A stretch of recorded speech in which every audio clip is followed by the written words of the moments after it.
If you walk into the Samaritan Center in downtown Syracuse, you might be a little shocked at what you find there. You'll find, hello, how are you? Nice day we're having. Thank you, God bless. A sharp contrast to the elbows I get when I go to the dining hall for breakfast and the bustling of shoulders. And I'm not saying that's always sunshine and rainbows in the Samaritan Center, but I am saying that they are human down there. You'll be shocked because you'll find more than the people you pass by so callously on Marshall Street, with hands out in reach asking for some change. In the U.S. Census Bureau, it was surveyed that 33.6% of residents of this fine city live under poverty.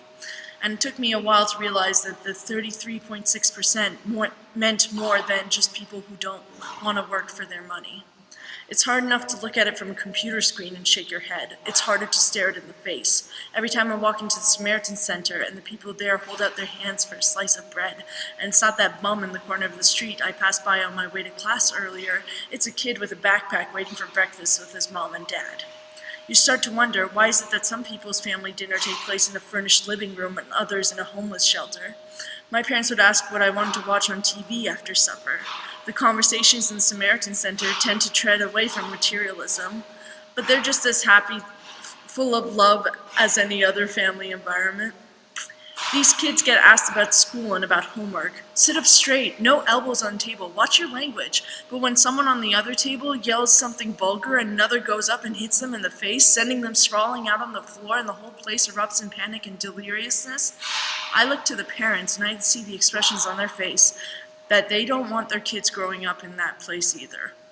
I think that the life I live would be ideal for them. I think they would rather that their kids be able to walk out of the Samaritan Center when the shift is over, hang up their apron, take off the hat, drive back to campus from the hood to the hill. They say the higher you go, the better the view, but I know that none of us can see what's going on in the streets of the same city that gave us residence halls with air-conditioned rooms, buildings as old as our great-grandparents, and study halls that we can access in the flick of our swipe of our SUID card, with dining halls that throw away more food than they give out at the end of the day. We worry about freshman 15. The people in the Samaritan Center are worried about their kids living to 15.